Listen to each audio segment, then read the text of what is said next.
क्यों तुम अब कह रहे हो कि तुम्हारे बच्चे इसलिए भी कि मुझे हैं? अभी पता चला है कि आपके साथ रह सकता हूँ। माफ कीजिएगा, कार्ड स्वीप करने की मशीन नहीं लगी है। पेमेंट कर सकती हैं आप मेरा, अब मैं बाहर पैसे आपको दे दूंगा। 4 पैसे जेब में है नहीं, शादी करने को चले हैं जनाब। नहीं, मेरे पास कार्ड है, कार्ड है। थिएटर में काम करते हो? चलो निकलो यहाँ से। ये बात अहम नहीं है कि इंसान की सूरत अच्छी हो, बल्कि अहम ये है कि इंसान की सीरत अच्छी हो, जो कि मैं देख रहा हूँ आपकी सीरत बहुत अच्छी है। तुम्हारी तबीयत ठीक है ना? क्या कह रहे हो? गुज़िश्ता कुछ महीनों से यही शहराम की हालत है। शहराम अब तन्हाई से वाकई थक चुका था। पूरी कोशिश में था कि किसी सूरत कोई लड़की मिल जाए ताकि दोबारा अपनी नई जिंदगी का आगाज कर सके, लेकिन उसके अपने बकौल इस मसले में वो बहुत बदकिस्मत था। मैं वाकई बदकिस्मत हूँ, किस्मत ने मेरा साथ देना छोड़ दिया है। आप ही मुझे बताइए कि मुझ में आखिर खराबी क्या है कि कोई मुझसे शादी करना नहीं चाहता। मैं वाकई जिंदगी से थक गया हूँ। आखिर मुझ में खराबी क्या है? मैं तो मोहब्बती भी हूँ और मेहनती भी हूँ, शरीफ भी हूँ, जिंदगी का शौकीन भी हूँ। हाँ, हमारी नजर में शहराम के अंदर बस एक खराबी थी, और वो ये कि हकीकत पसंद नहीं था।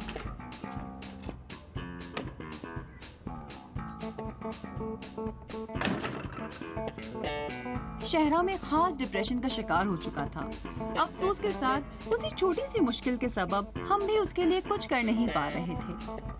हफ्ते गुजरते रहे, लेकिन उसके डिप्रेशन में कोई कमी महसूस नहीं हो रही थी। काम पर भी नहीं जाता था और ना तो ठीक से खाना खाता और ना ही खुद की देखभाल करता। चेहरा अजीब सा हो गया था, आंखें लाल होती जा रही थी और बाल सफेद। अलबत्ता चूंकि मैं बहन हूँ और अपने भाई की मुख्तसर सी तब्दीली भी महसूस कर सकती हूँ, तो समझ सकी। वो हकीकी दुनिया से दिन ब दिन दूर होता जा रहा था और मजाजी दुनिया से करीब। जबकि वो सोशल मीडिया से काफी दूर था, लेकिन अपना ज्यादातर वक्त दुनिया की सैरो सियाहत में गुजारने लगा था। उन्हीं इब्तदाई दिनों में मुझसे कहा था कि सोशल मीडिया पर उसके लिए एक पेज बनाऊं, लेकिन बस कुछ ही दिन बाद किसी ने उससे दोस्ती का पैगाम भेजा। वो पैगाम उसकी साबिका बीवी सपीदा की तरफ से था।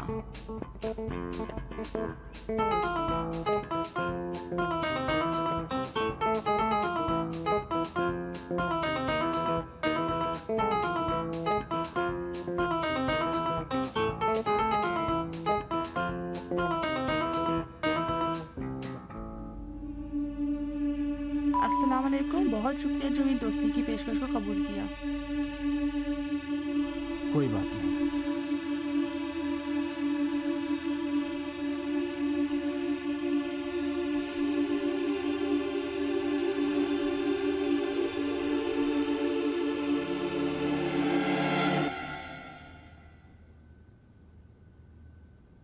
कोई फर्क नहीं पड़ता है कि बाबा जाएं या अम्मी, लिखा है वालिदैन। मैंने मैनेजर से मालूम किया कि कोई फर्क नहीं है। देखिए, अगर हम में से कोई नहीं गया तो बच्चा नाराज भी हो सकता है। क्लास में टॉप किया है, इनाम देने वाले हैं। हाँ, रात में अपने पास ले जा सकती हैं, मैं लेने आ जाऊंगा। ठीक है, ठीक है। हाँ ठीक, ओके, खुदा हाफिज़।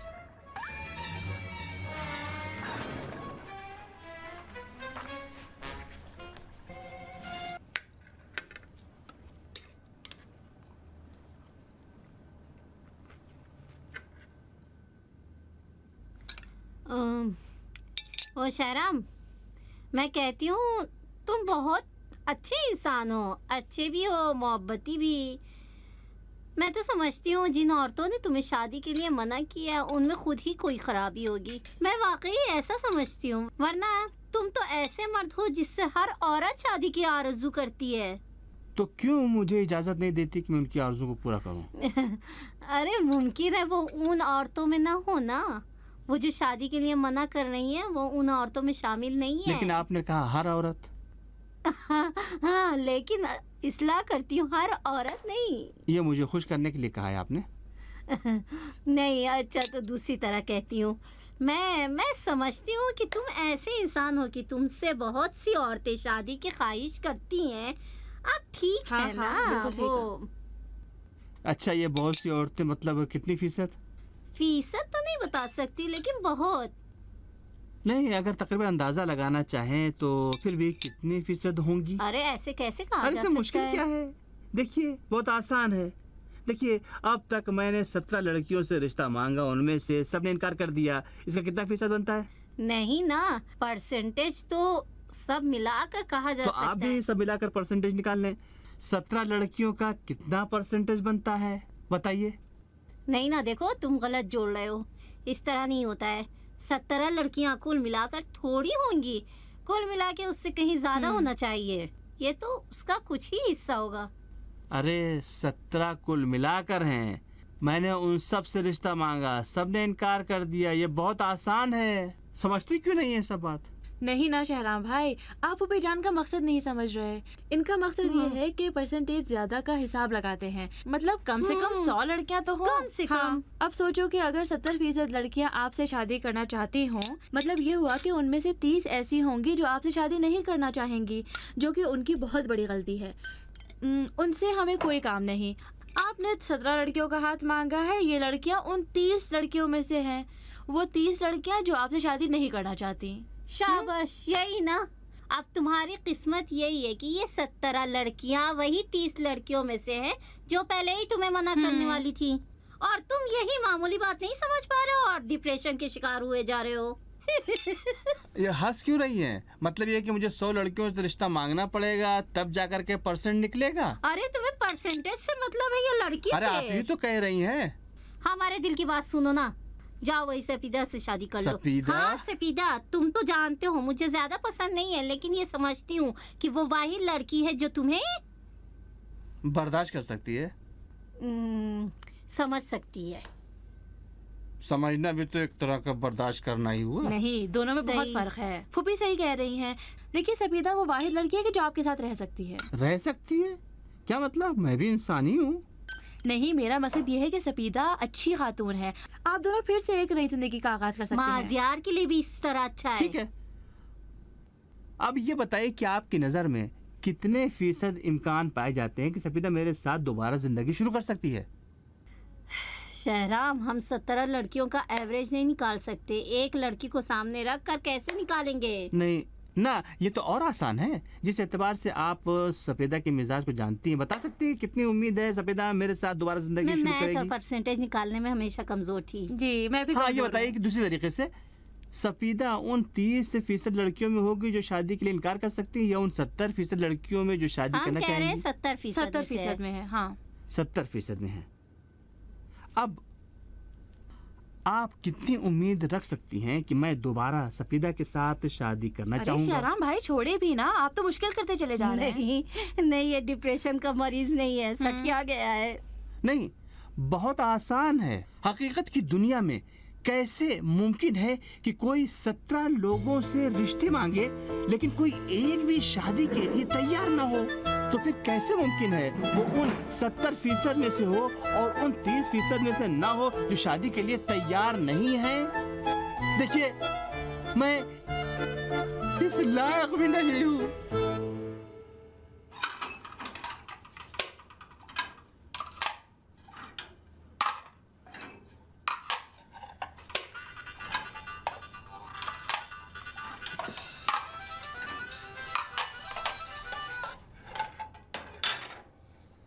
जी,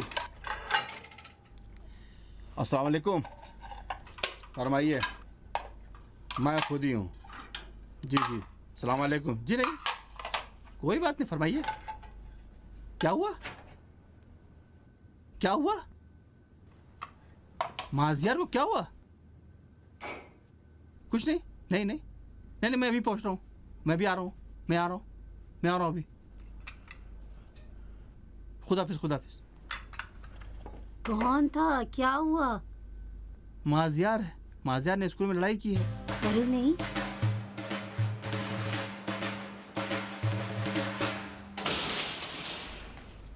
तुमने कभी देखा कि मैंने लड़ाई झगड़ा किया हो? तुमने कभी देखा कि मैंने बिला वजह किसी को मारा पीटा हो? क्यों बिला वजह किसी से लड़ाई झगड़ा करना चाहिए? हाँ, क्यों? चलो अंदर।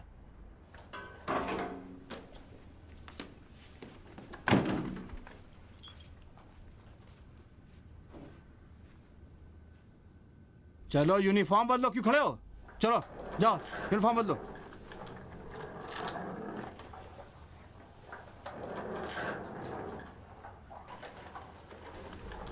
सलाम अलैकुम बेटा।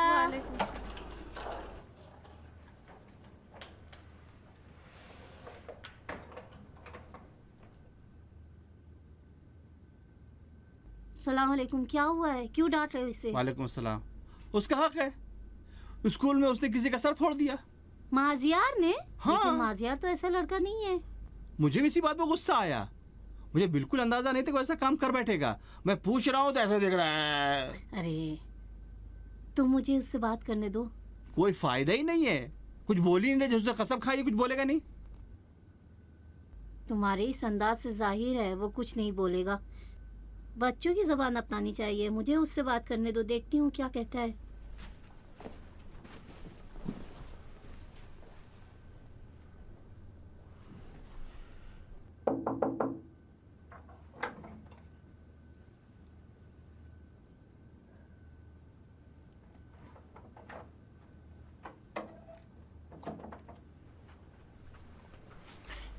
माजियार, मैं तुम्हें एक राज बताना चाहती हूँ, बताऊं? मैं तुम्हारे बाबा के बरखिलाफ, जिन्हें लड़ाई झगड़ा नहीं पसंद है, लेकिन मुझे बहुत पसंद है। लेकिन मुझे भी पसंद नहीं है। अच्छा, ये तो फिर अपने बाबाई की तरह हो। अलबत्ता मैंने भी मजाक किया है, मेरी नज़र में भी अच्छी बात नहीं है। क्यों लोग एक दूसरे से झगड़ते हैं? लेकिन कभी भी ज़रूरी भी है। दादा जान ने एक दिन एक साहब से कहा था जिन्होंने बाबा से झूठ कहा था।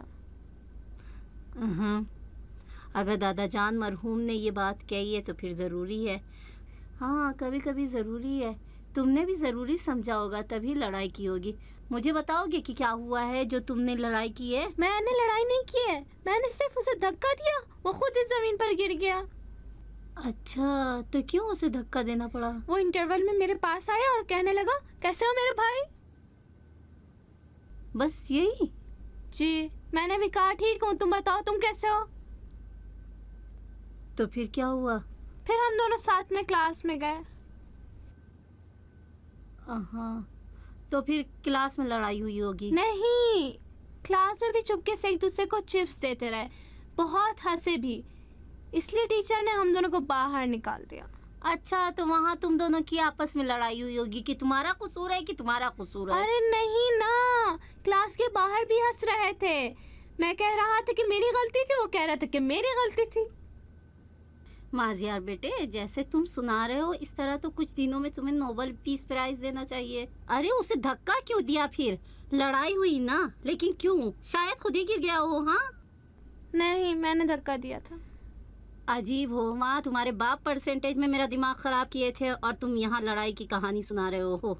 क्यों तुमने आखिर उसे धक्का दिया, वो मुझे बताओ। क्यों उसे धक्का दिया? इसलिए कि अगले इंटरवल में फिर से मेरे पास आया और कहने लगा, कैसे हो भाई?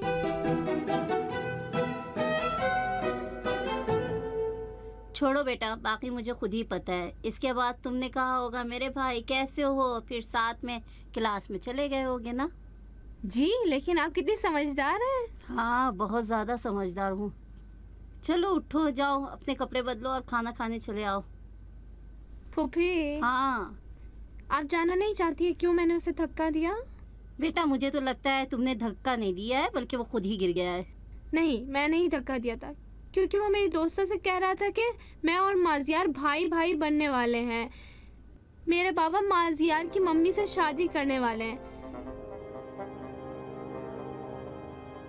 पापा से तो नहीं कहेंगे ना, पापा नाराज हो जाएंगे।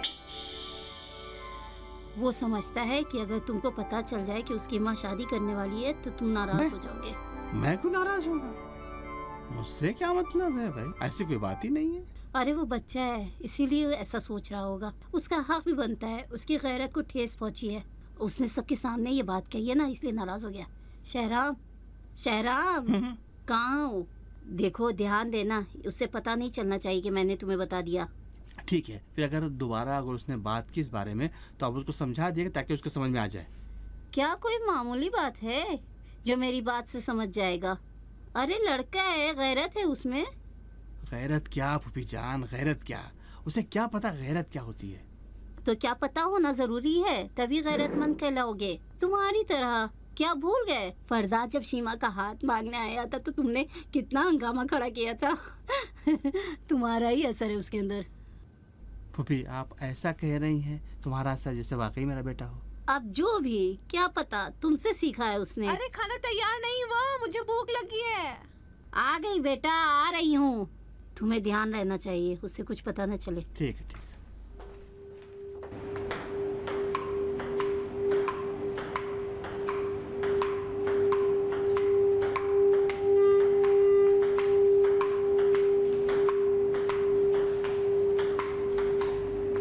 ये लो। हाँ ये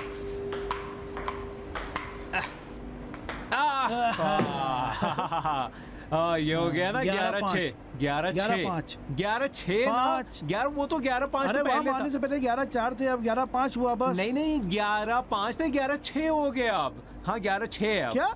नहीं नहीं नहीं 11-5 11-5 11-5 रेफरी। अरे सुनो भाई कहाँ हो तुम? उसको मत देखो, स्कोर बताओ ना। स्कोर क्या है, स्कोर बताओ। यहाँ क्या देख रहे हो तुम? हाँ 12-8। अरे तुम क्या 12-8 बकवास कर रहा है ये? देख ही कहाँ नहीं हो? रहा है ये, पता नहीं कहाँ है ये, पता ठीक नहीं तो क्यों हो, बैठा आ है, जाओ क्यों? आ जाओ। मेरी जहाँ तुम खेलो तुम्हारी तबीयत बेहतर हो जाएगी। आओ खेलो आओ। नहीं नहीं नहीं नहीं आ जाओ, तुम लोग हाँ, अब खुद ही हिसाब किताब मूड करो, नहीं है मैं क्या? जा रहा हूँ बाहर। हाँ वैसे शुरू से हम ही लोग तो गिन रहे थे, तुमने क्या किया है? क्या हुआ? पता नहीं, तबीयत खराब है, रिश्ते के लिए कहीं गया होगा, फिर से मना कर दिया गया होगा। चलो हाँ ठीक है, चलो खेले हम लोग 11-6। नहीं भाई जी नहीं, भूला नहीं हूँ। 11-5। नहीं कौन? ऊपर आ जाओ बेटा। सलाम अलैकुम। रुको, ये क्या है? लड़ाई किया है? अरे मैं कह रहा हूँ लड़ाई किया तुमने? हाँ मैंने फिर से लड़ाई की है, बहुत भी अच्छा किया मैंने। माजियार ने फिर से आर्यन अपने क्लासमेट से लड़ाई की थी, अलबत्ता इस बार स्कूल से बाहर, और सिर्फ इसलिए कि उसके दिल को ठंडक मिले। ये तमाम मुश्किलें उस वक्त खड़ी हुई कि जब सपीदा ने शहराम की जगह पर पेरेंट्स मीटिंग में शिरकत की थी। उसी वक्त आर्यन के बाबा ने सपीदा को देखा था। वो भी अपनी बीवी से अलग हो चुके थे और उसके 2-3 दिन बाद सपीदा का रिश्ता भी मांगने चले गए थे। लेकिन फिर भी शहराम ने माजियार को राजी किया ताकि वो आर्यन के घर जाकर उससे माजरत खाही करे। अरे शहराम, तुमने लड़ाई की है क्या? जी हाँ, कमबख्त आदमी किस तरह से अपने बच्चे की तरबियत की है। अरे अरे माजियार, क्या हुआ है? तुम लोग माफी मांगने के लिए गए थे ना वहाँ पे? हाँ लेकिन जब वहाँ पहुँचे तो जैसे ही आर्यन के बाबा ने दरवाजा खोला, बाबा ने एक घुसा बहुत तेजी से उनके मुंह पे मार आय दिया। अल्लाह। जिसने सपीदा का रिश्ता मांगा था उसकी धुलाई की है। हाँ, उसके घर गया था, उसके देखते ही उसको गुस्सा मारा। शहराम ने शहराम ने? उसे मारा है? जी, और उसके बाद मार भी खाई। अच्छा, मुझे भी ताज्जुब इस बात पर हुआ कि शहराम ने उसे कैसे मारा होगा। लेकिन अहम ये है कि अहम मसाइल में इत्तेफाक राय रखते हो, है ना? नहीं, अगर आप कहती हैं मारा है तो मुझे यकीन मैं भी नहीं इसी होता। तरह, मुझे जहाँ तक याद है शहराम ने सिर्फ मार खाई है, मारा नहीं है किसी को भी। माफ कीजिएगा लेकिन मुझे लगता है महबूबा फुप्पी का ये कहने का मकसद कुछ और है। मैं बस ये देखना चाहती थी कि इस कहानी में तुम्हारे लिए कोई भी बात इस हद तक नहीं तो दिलचस्प फिर नहीं क्या थी। चीज दिलचस्प है? हमेशा की तरह मार खाई और बस। लेकिन अगर मारा होता तो दिलचस्पी की बात होती। सॉरी लेकिन मैं समझती हूँ कि फुप्पी का मकसद ये था कि आप लोगों के लिए क्या अजीब बात नहीं है कि शहराम साहब उस शख्स से मार खाते हैं जिसने सपीदा का रिश्ता मांगा। शाबाश। हाँ सही कहा, गैर मुस्तकीम तौर पर अपने दिल की बात कहने गए थे। ओह, अब इससे ज्यादा मुस्तकीम तौर पे क्या कहता, आप कैसी बहनें हैं आखिर। मेरा दिल तो शहराम साहब के लिए तड़प रहा है। तुम जैसे बहनों के रहते हुए ऐसा होना चाहिए। वाकई मैं भी यही कहना चाहती थी। तुमको कौन बहन कहेगा आखिर? अरे आकर कुछ करो ताकि इन दोनों की नहीं शादी हो हो सके। सकती। फूफी जान, मैं और अम्मी मरहुमा ने सैकड़ों बार कोशिश की थी लेकिन कोई फायदा नहीं क्यों हुआ। नहीं हुआ? इसलिए कि शहराम इस तरह की बातें बहुत करता है, लेकिन सपीदा का नाम आते ही बदल जाता है, जिद्दी, घमंडी, हर धर्म बन जाता है, फिर सपीदा को कसूरवार समझता है। फूफी जान वो ठीक कह रही है, कोई फायदा नहीं है। अरे मैं उसको समझ सकती हूँ, मर्द है, उसका गुरूर है। हमको इससे बात करनी चाहिए इस सिलसिले हमने में। बात भी की थी लेकिन कोई फायदा नहीं हुआ। सैकड़ों बार बात कर चुकी हूँ, एक बार और जी सही। बहुत बात की है। ठीक है, अच्छा तो फिर ठीक मैं है, भी अब जा जाओ रही ना। हूँ। अंदर नहीं आओगी? मैं कहाँ हूँ, तुम लोगों के बीच में आपस में ही बात करो बस, ठीक है? अच्छा मैं जा रही हूँ। हाँ, जरूर खुदा हाफिज, बताऊंगी। मुझे ठीक है बता जरूर। देना। ठीक है, अब आओ ना अंदर धीरे से। शहराम, कहाँ रह गए तुम? बस आया।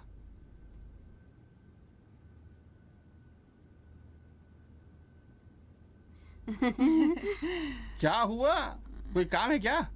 क्यों इतना परेशान है आप लोग?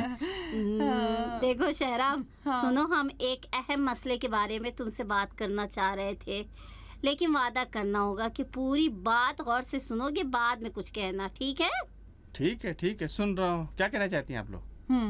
ए देखो, जिंदगी में कभी कभी ऐसा होता है कि जैसा इंसान का दिल चाहता है वैसा नहीं होता है, ठीक है? खास तौर से घरेलू जिंदगी में ऐसा होता है, हाँ, बहुत बहुत होता है ऐसा। है ना? लेकिन कहना ये है कि तुम्हें भरे गिलास की तरफ देखना चाहिए। मुमकिन है लोग छोटी छोटी चीज़ों में इख्तिलाफ राय रखते हों, लेकिन अहम ये है कि अहम मसाइल में इत्तेफाक राय रखते हों और हम मिजाज भी हों। जैसे कि सफीदा। तुम और सफीदा। शाबाश। बिल्कुल सही। सफीदा फोन कर रही। हाँ, तो जवाब दो ना। अभी तक फोन नहीं किया उसने, क्यों फोन कर रही इस वक्त? तो जवाब तो दो जवाब दो उठाओ ना। तो सही। क्या जवाब? हेलो, अस्सलाम वालेकुम। शुक्रिया। तुम ठीक हो?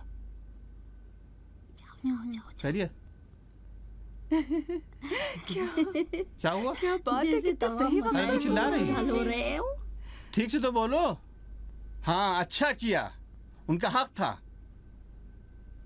अरे तुमसे मतलब? मेरा बेटा परेशान था, उसके साथ ऐसे ही होना चाहिए था। देखो, मुझे इस काम से कोई ताल्लुक नहीं है कि तुम्हारा इसका जवाब क्या है, मेरी मर्जी। अच्छा, तो तुम इस वक्त क्यों दफा कर रही हो? अच्छा, बेइज्जती हुई है आपकी? अच्छा, क्या ताल्लुक है आपका जनाब से जो आपकी बेइज्जती हो गई उनके सामने? ठीक है, तुमने कहा और मैंने यकीन कर लिया। ठीक है, मैं अभी दोबारा उसके पास जाऊंगा और फिर मारूंगा उसको। अच्छा, हाँ, निकल यहाँ से।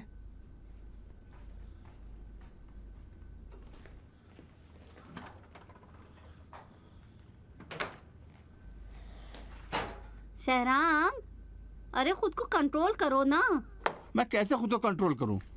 मोहतरमा सवाल कर रही है कि क्यों मैंने उस शख्स को जाकर के मारा पीटा, क्यों उसकी तुड़ाई की? तो क्या उसने शादी के लिए हाँ कह दिया है? वो खुद तो कह रही है नहीं। तो फिर क्यों नाराज है? कुछ नहीं, मुझे फोन किया कि तुमने ये काम करके मेरी और मेरे बेटे की उसके सामने बेइज्जती की है। कोई ये नहीं कहता कि अगर तुम्हारे लिए तुम्हारे बेटे की इज्जत प्यारी होती तो पहली बार ही उसे सबक दे देती, ताकि सबके सामने उसका नालायक बेटा माजियार के साथ ऐसा ना करता, उसको बेइज्जत ना करता। अरे चलो अच्छा भाई, चलो अच्छा, बस भी करो, कोई गलत भी अच्छा। नहीं कहा उसने। आप लोग बिला वजह हिमायत ना करें उसकी। अरे मैं किसी की हिमायत नहीं कर रही हूँ, मैं कह रही हूँ बस सुकून से रहो, अब तुम भी नाराज ना हो। चलिए ठीक है। अच्छा, आप कहना क्या चाहती हैं? कुछ नहीं, बाद में बताऊंगी। अरे कहिए, मैं सुकून से हूँ, कोई मुश्किल नहीं, बताइए। कुछ नहीं। अरे भाई कहिए, क्या कहना चाह रही हैं आप लोग? मैं ये कहना चाह रही थी कि जब ये सब हुआ है तो तुम माजियार का स्कूल ही बदल दो ना, ऐसा अच्छा होगा ना? क्या ख्याल है तुम्हारा? हाँ,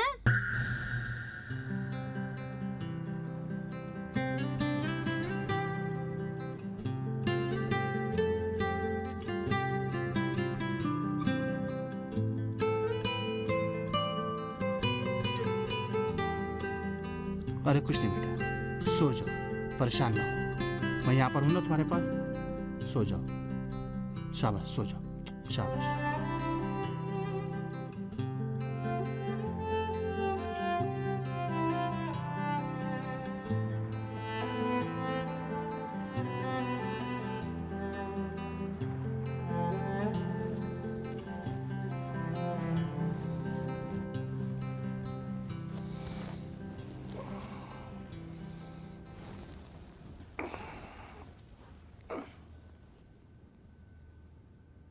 क्या कर रहे हो बेटा?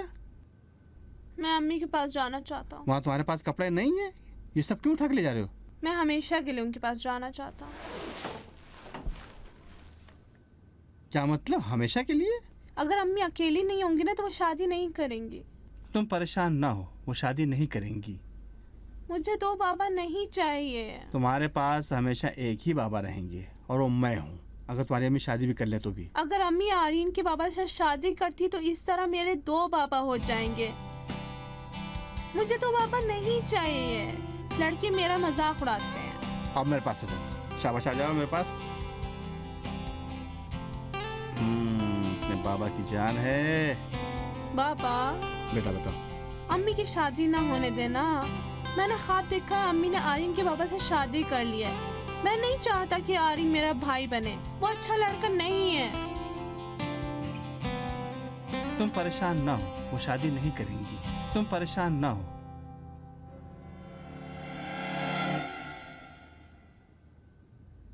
सपीदा की तरफ से दोस्ती की पेशकश एक नई कहानी का आगाज थी जिससे सब कुछ बदला जा सकता था। सलाम अलैकुम, बहुत शुक्रिया कि तुमने मेरी दोस्ती की पेशकश को कबूल किया। कोई बात नहीं। उस दिन के लिए मैं माजरत खा हूँ, मुझे इस तरह बात नहीं करनी चाहिए थी।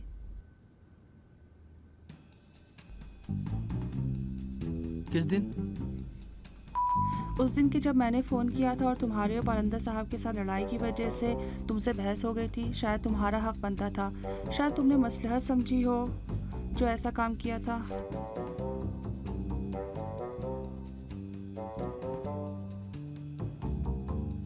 मैंने उस दिन माजियार की खातिर, दरअसल मैं पहले तो माजियार की खातिर था। देखो सपीदा, मुझे पता नहीं अचानक क्या हो गया।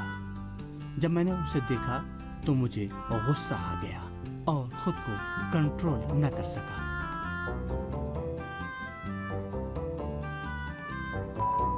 क्या मैं पूछ सकती हूँ क्यों? अलबत्ता तुम्हारी मर्जी हो तब जवाब देना। मेरे लिए बहरहाल मुश्किल काम था कि उस शख्स का सामना कर रहा था। मैं समझ गई थी।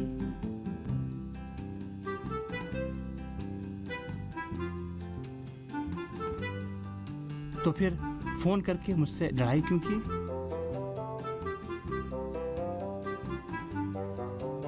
पहले तो लड़ना नहीं चाहती थी, लेकिन जब देखा कि तुम सच नहीं कह रहे हो और माजियार का बहाना बना रहे हो तो गुस्सा आ गया।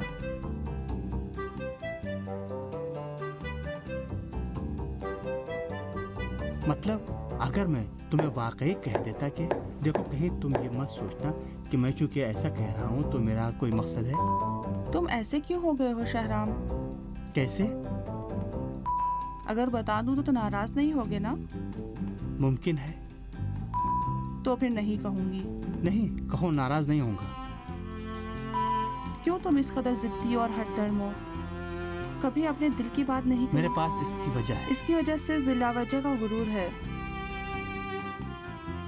तुमने ठीक कहा, मैंने ज्यादती की है। तुम्हें पता है बात क्या है? मेरी सबसे बड़ी मुश्किल ये है कि दूसरों की बातें सुन नहीं सकता। जल्दी करो ना। क्या हुआ? तुम्हारी मुश्किल ये है कि तुम तनकीद को गलत निगाह से देखते हो। मैं कहता हूँ बेचारा बहुत मोहब्बती नरम दिल का है, बस कुछ ढीला है। कहाँ तक पहुँचे? अच्छी जगहों तक। अब धीमे धीमे हल्के पड़ रहे हैं, देखो। फाजिल, तुम्हारे ख्याल से इस वक्त मुनासिब होगा कि मैं सफीदा से दोस्ती करूं? नहीं, 1-2 दिन और गुजर जाने दो ताकि मुझे यकीन हो जाए सोचे समझे बगैर कुछ करना नहीं है। जी, आपने बिल्कुल सही समझा। एक बार फिर चालू और धोखेबाज लोमड़ियां सामने आ गई थी, लेकिन इनका कोई गलत मकसद नहीं था। फाजिल ने सपीदा के नाम से एक पेज बना रखा था और शहराम को एक जाली नाम से दोस्ती की पेशकश की थी, और दूसरी तरफ लैली ने शहराम के नाम से एक जाली पेज बनाया था और इस बात का इंतजार कर रही थी कि शहराम का इस सिलसिले में पहले रद्द-ए-अमल देखे और इसके बाद अपना काम शुरू करे। अलबत्ता वो अपनी तरफ से कुछ कहना नहीं चाहती थी। वो तमाम बातें जो सपीदा से कहनी थी उसके बारे में पहले ही शहराम से मालूम कर चुकी थी। लैली और फाजिल या तो एक वीपीएन का काम कर रहे थे या गुरूर तोड़ने का काम। ऐसा माहौल बनाने की कोशिश कर रहे थे ताकि वो दोनों अपने दिल की बात कर सकें, जबकि मुमकिन है कुछ लोगों को इस बात पर एतराज हो। मैं भी उन्हीं में से थी। जब मुझे पता चला तो मुझे बहुत नाराजगी हुई, लेकिन बहुत जल्द मान भी गई थी। फाजिल और लैली ने अदब के दायरे में ये काम किया था। लैली के बकौल, क्या सोशल मीडिया का काम लोगों का दिल जोड़ना नहीं है? क्या तय नहीं है कि लोगों को अपने खोए हुए दोस्त इसी जगह मिले? शहराम और सपीदा एक दूसरे से दूर हो गए थे, उनको करीब करना हमारी जिम्मेदारी थी। अस्सलाम वालेकुम, बहुत शुक्रिया कि मुझे कबूल किया।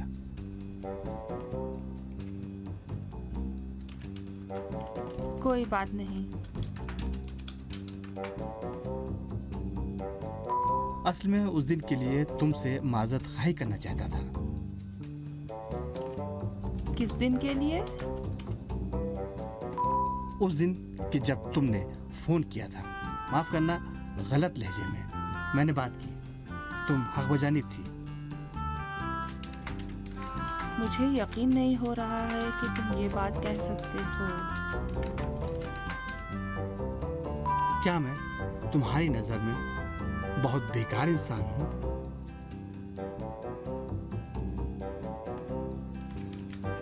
नहीं, लेकिन इस बात की तुमसे मुझे उम्मीद नहीं थी। माजियार कैसा है?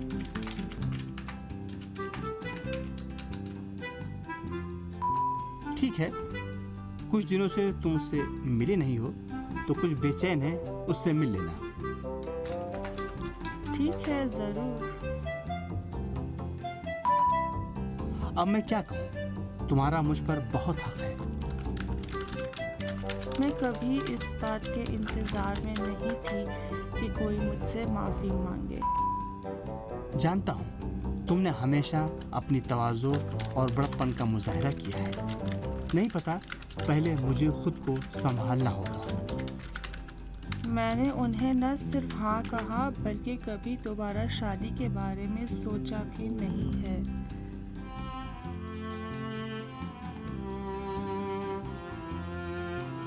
लिखो, कभी हमने आमने सामने इस बारे में बात नहीं की। और ये कि कभी अपनी गलतियों का एक दूसरे के सामने इतराफ नहीं किया, ठीक है? हाँ। ठीक है, इस तरह बेहतर है। हाँ, इस तरह बेहतर है। अरे बाबा जल्दी करिए ना। कॉलर इस तरफ से भी ठीक करो। अच्छा अच्छा अच्छा अच्छा। अम्मी आ गई मेरी। तुम उनके साथ नहीं जाओगे? नहीं भाई, मैं क्या करूँ जाके। जाओ ना। अस्सलाम वालेकुम बेटा, कैसे हो? मैं ठीक हूँ। अस्सलाम वालेकुम। वालेकुम अस्सलाम वालेकुम। अस्सलाम। कैसे आप लोग? अस्सलाम वालेकुम। वालेकुम अस्सलाम। बेटा चले, जी, तैयार जी, हो? चलिए। देखो मैं तुम्हारे लिए क्या लाई हूँ। मैं क्यों जाऊँ? मैं नहीं जाऊँगा। मैं दोनों क्यों डिस्टर्ब करूँ? क्या आप चाहती हैं कि हम तीनों साथ में चलें? हाँ। क्यों नहीं? हाँ, अच्छा। हाँ ठीक है, तीनों साथ चलते हैं। अरे बाबा भी आएंगे। ठीक है, रुको, मैं तैयार होके आता हूँ। ठीक है, हम लोग इंतजार करते हैं। I love you mummy. बुरे से बुरे हालात में भी जब पूरा यकीन हो जाए कि उम्मीद की कोई किरण नहीं है, किसी एक का पहल करना गोया आग पर पानी डालने का काम करता है। सपीदा और शहराम इसी तस्वुर के साथ आसानी से एक दूसरे को देखकर मुस्कुरा सकते थे, जबकि दोनों में शर्म और पछतावे के असरात मौजूद थे। गुरूर बहुत सी दूरियों का सबब है, वरना किसी को किसी से पैदाइशी दुश्मनी तो होती नहीं है कि उसका दिल न जीत सके। सपीदा और शहराम के लिए ये बात भी उम्मीद का बाइस थी। मैं तो बहुत खुश थी, क्योंकि सपीदा वो वाहिद लड़की थी जो शहराम को खुश रख सकती थी। तुम दोनों वाकई पागल हो, तुम जानती हो। हमें माफ करने से बेहतर कोई प्लान हम दोनों के दिमाग में लेकिन नहीं आया। ये नहीं सोचा कि सपीदा के 2 पेज हैं, मुमकिन है शहराम को इस बारे में पता चल जाए। क्यों नहीं, क्यों नहीं? हाँ, तो फिर सबसे बोलो पहली ना, बात क्यों जिसके ऐसा बारे में किया? सोचा तो यही थी। फिर? कुछ नहीं, पहले पेज को हमने शहराम के लिए ब्लॉक कर दिया, ना देखने के काबिल छोड़ा, ना खुलने के। तो फिर तुमने कैसे ये काम किया था? एक दिन मैंने शहराम साहब के लैपटॉप को खुला देखा तो उसी वक्त मैंने ब्लॉक कर दिया। बहुत गलत काम किया है, बहुत ही ज्यादा गलत काम अरे है। जानती हो शिमा, कितना तुम बोलती हो। अब ऐसा नहीं होगा, माफ कर दो, वैसा नहीं होगा। हाय, तुम तुम लोग दोनों वाकई पागल हो।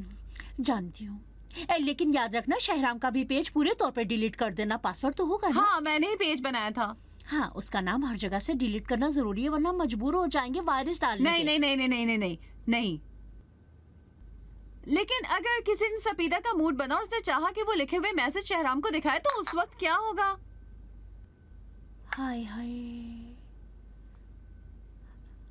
हाय, हमने हाँ, तो इस बोलो। बारे में सोचा था कि नहीं। हाँ, बताओ ना।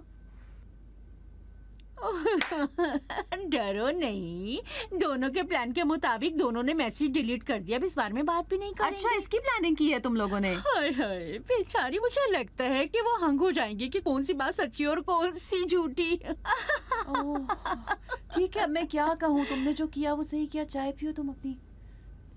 लैली ने शायद नाखासा तौर पर एक अहम बात की तरफ इशारा किया। हम सबकी अलग अलग शख्सियत होती है कि जिसे इस्तिलाह में निकाब कहा जाता है। हर निकाब हमारी शख्सियत की निशानदेही करता है, लेकिन मुश्किल ये है कि अपनी उसी शख्सियत को अच्छी तरह से नहीं जानते और समझ नहीं पाते वो शख्सियत किस हद तक हकीकी और किस हद तक मजाजी है।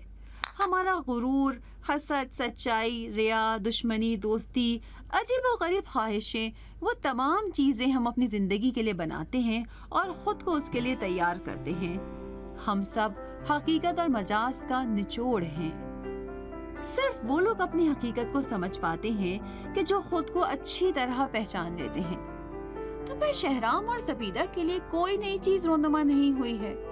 गुज़िश्ता की तरह हकीकत और मजाज के पसोपेश में रहेंगे, बस तरीक़ेकार बदल चुका है।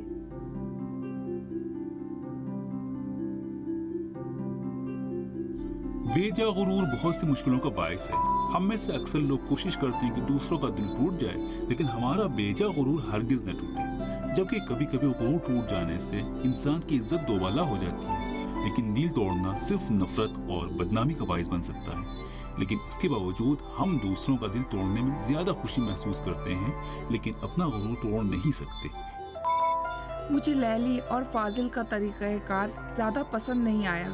उन्होंने उनको जोड़ने की कोशिश नहीं की, बल्कि एक झूठ से मसले को हल करना चाहा। और जब एक राब्ता झूठ की बुनियाद पर कायम हो तो बहुत जल्द टूट भी सकता है। काश कोई मुनासिब तरीका अपनाया होता। मुमकिन है आपकी बात ठीक हो, लेकिन उन्होंने ऐसे हालात फराहम किए कि शहराम और सपीदा अपने दिल की बात जुबान पर ला सके, चूँकि हकीकत में वो कोई ख़ास काम नहीं कर रहे थे। अब इसके बाद अगर उन्हें कोई मुश्किल का सामना करना पड़े, उनकी खुद की गलती होगी। कम से कम लैली और फाजिल ने उनके लिए एक ज़मीना फराहम किया था, मतलब आखिरी हरबा इस्तेमाल किया। अफसोस के साथ कहना चाहिए, जितनी ज़िंदगी सख्त से सख्त होती जा रही है, हमारे चेहरे भी सामने खुल कर आ रहे हैं। हमको उस दिन का खौफ है कि हम खुद को भी पहचान न सकें, जबकि ऐसा नज़र आने लगा है। हमारी बेमकसद ज़िंदगी इसी बात की निशानदेही करती है।